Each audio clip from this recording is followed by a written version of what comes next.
वक्त से लड़कर जो नसीब बदल दे, इंसान वही है जो अपनी तकदीर बदल दे। कल क्या होगा कभी मत सोचो दोस्त, क्या पता कल वक्त खुद अपनी तस्वीर बदल दे। आपण मानक स्वागत करुच्ची मु मधुसूदन यूट्यूब चैनल को।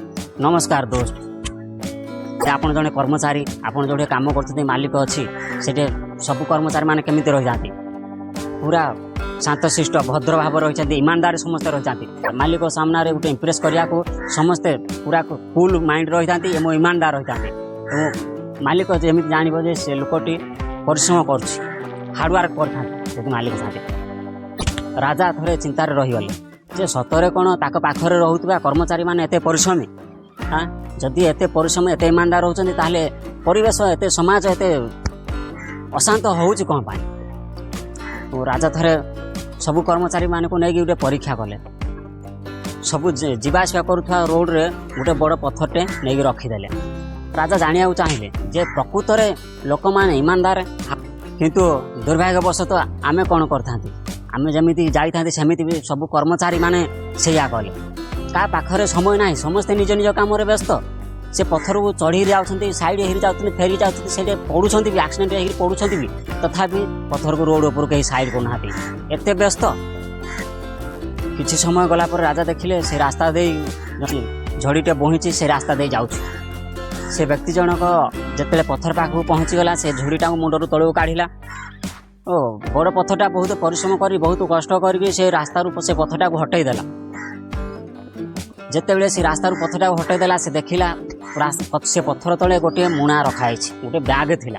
से ब्यागटा खोलिला, देखिले आश्चर्य होगला पूरा। अरे ब्याग भितर कौन सब टंका टंका सुना रूपा सब अलंकार रखाई, सब जिनस काढ़ला। काढ़ला जो भितर गोटे कागजटे पाइला।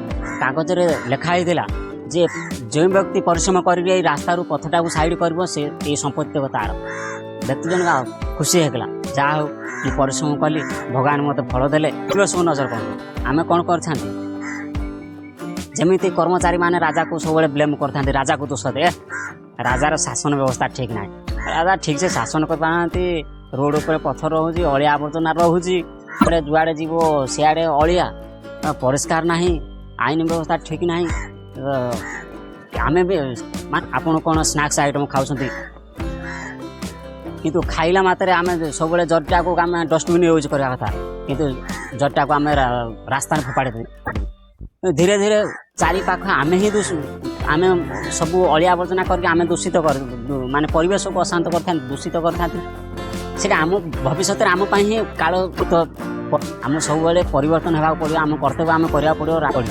तो सुस्थ समाज पाई, सुस्थ परिवेश पाई आम निजक परिवर्तन कर आम जाई सुस्थ परिवेश आम जीवन यापन कर। धन्यवाद दोस्त।